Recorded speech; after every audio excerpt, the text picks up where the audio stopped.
So this is not a video that I really wanted to make, but those people who have followed along since I had the DIY pond built, I did actually find some fry in there not too long ago. It was just before the really cold weather sort of started, and I ended up saving a couple of them. Two of them, this is one of them shown here. Now this one, you can see it's got a bit of a bend in its tail. This one would be classed as what we call like a pinky, after doing a bit of research, and it's got a button eye. I mean, definitely this would have been one that people would cull if they were culling a big batch of fish, but I decided I would see whether I could keep them alive, and I basically ended up with two. Got a couple of other videos showing those. At first I kept these two in a little bucket in my shed, then I upgraded them to a little plastic box basically, and eventually they ended up in a small tank. So they were both eating, you can see there, you know, getting food. Tank looked a bit dirty in that shot before, but I promise you that was cleaning day. That's why I was sort of filming them. But you can see, yeah, I mean, crushed pellet is what they mainly ate. Now, unfortunately, as you can probably tell by the title of the video, yeah, one of them died, and it was the pinky. I came back after work one day, and normally I go straight to the tank to have a look, and because I've been a bit worried if they would make it, because I knew they were so young. And the only thing I had in there was snails, but obviously I've got the other fish that also has a little bit of a deformity and extra kind of bit of its tail. That's the one shown there. You can see it's got a completely different kind of colour to it, but this one, the pinky, it just, yeah, I don't actually know what happened to it. I'm hoping that some people might be able to tell me after I show you what it looks like from a bit more close up. But you might be able to see just in that shot that basically it did have a sort of hole in its stomach.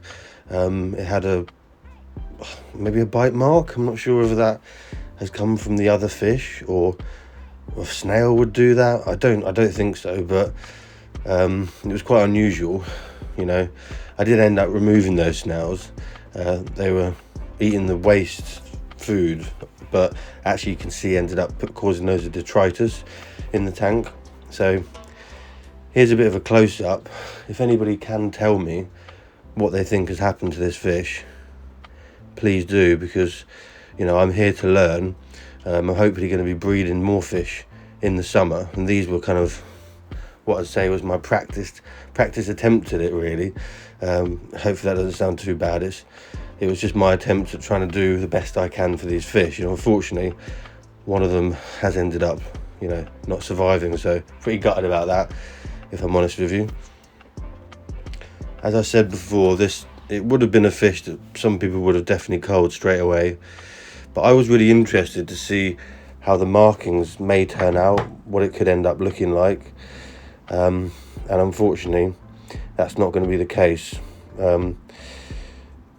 Yeah, it's disappointing, you know. I'm not going to let it knock me back in terms of, I'm still going to have a go at breeding this summer, but this spring. But here's a close-up on that hole. If anyone has had this happen before, I appreciate you letting me know.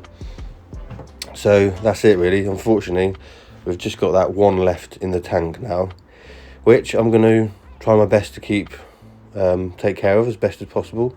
That was the whole point. Seeing what they eat, watching them grow, how they develop, and really just trying to find out what they develop into. So here is that lonely fish, the one that's left.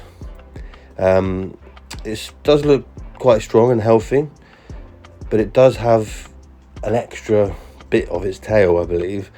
Not quite a perfect specimen. Again, a fish that would probably be cold if it was to be looked at by someone who's bred before. You can see there actually a bit of a close-up, but eating well, and you know, is continuing to give me that chance to watch it grow and hopefully see what it turns into. So I'm still gonna hopefully do another update at some point. I've got a little shot here, a bit blue, because this is actually next to my marine tank at the moment. That's making sure, every night when I feed the marine tank, I can go and have a look at this fish as well. But yeah, like I said before, this is definitely not a video that I really wanted to make. It's, you know, I hate it whenever I lose a fish, no matter how old it is, which is why I'm not too sure how I'm going to do with the culling process when we actually get to that point in the spring. But I do realise that's a necessary action that kind of has to happen with a big batch of fish. So yeah, I mean, hopefully if you haven't followed along already, maybe that's something you might want to do. Watch these fish grow, and I've got some other videos lined up as well. Well, some of them have taken a little bit longer for me to work on, so yeah, hopefully you enjoy those. If you haven't subscribed already, please feel free to.